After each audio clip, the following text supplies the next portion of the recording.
Hello मित्रों, मैं तौफीक खान एक बार फिर से आपका अपनी क्लास में स्वागत करता हूं। आइए हम लोग फिर से देखते हैं जो जीआईसी में क्वांटम संख्या से रिलेटेड क्वेश्चन पूछा जाएगा वो किस तरह होगा।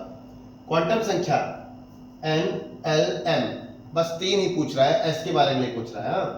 एन एल एम को क्या मान दिए जाएंगे, इसके लिए इसके क्या मान होंगे, इसके लिए इनके क्या मान होंगे। बात समझ गए? आइए चर्चा करते हैं। ए नंबर सॉल्व करते हैं। 2s, n हो गया आपका 2 और l जो है वो हो गया 0, s की वैल्यू 0, m माइनस l से प्लस l तो 0 0 ही होगा। ये आ गया आपका 2s का वैल्यू। अब आती है 2pz की वैल्यू। बी नंबर सॉल्व करते हैं। 2pz, आइए n आपका 2, L आपका 1 और M आपका किसके लिए, अगर पूरे राउंड फिगर में देखा जाए तो -1 0 +1 यही होगा, लेकिन हम किसके लिए देख रहे हैं? PZ के लिए, तो इसकी वैल्यू हो जाएगी 0। क्या हो जाएगी? 0। आइए p ऑर्बिटल का स्ट्रक्चर बनाते हैं।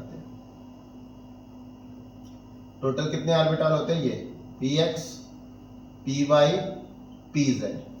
ठीक है, तो x और y, जो x और y एक्सिस होते हैं ये प्लेन में व्यवस्थित होते हैं, एक प्लेन में व्यवस्थित होते हैं। इसके मान ±1 हो सकते हैं, पूर्णांक में हो सकते हैं, इंटीजर पूर्णांक वैल्यू। लेकिन जो ये pz की वैल्यू होती है ना, जो z एक्सिस की वैल्यू होती है ना, वो एक प्लेन में व्यवस्थित नहीं होता और z की वैल्यू 0 होती है, इसलिए mpz 0 दिया गया। इसके बाद c क्या लिखेंगे? 4dx² - y²। आइए पर इसका ऑर्बिटल बनाता हूं मैं आपके लिए। टोटल कितने होते हैं जानते हैं? 5 बनेंगे इसमें। 5, 1 2 3 4 और वो 5, ये हो जाएगा dxy dyz, ये हो गया dxz dx² - y² dz²।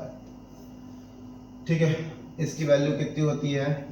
इसकी वैल्यू है -2 -1 0 +1 +2 ऐसा। ठीक है, आइए बच्चों, अब आपसे वो पूछ रहा है NLM की वैल्यू क्या होगी। तो M की वैल्यू इसके लिए हो जाएगी 4, L की वैल्यू हो जाएगी इसके लिए आपकी 2, M की वैल्यू हो जाएगी -2 -1 0 +1 +2। Z नहीं था, Z एक्सिस होता तो 0 डायरेक्ट लिख देते। ठीक है, तो यहाँ पे आप कौन सा एक्सिस इस्तेमाल कर रहे हैं? x और y। तो x और y के लिए आप -1 से +1 या -2 से +2 तक जाते हैं। ठीक है, अब अंतिम देख लीजिए, ये वाला है क्या?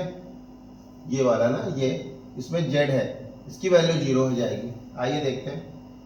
d 4dz², तो ऑर्बिटल वही बना हुआ है, उसमें देख लेंगे।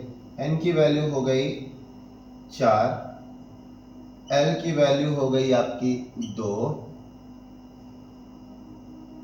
इसके बाद M की वैल्यू इसकी हो जाएगी -2 -1 0 +1 +2, ये आ जाएगी। लेकिन आपको निकालना किसका है? आपको निकालना है m dz² की। तो z एक्सिस पर है और z के लिए 0, z के लिए आप 0 इस प्रकार लिख देंगे। ठीक है, तो उम्मीद है आपको ये सवाल समझ में आया होगा। धन्यवाद।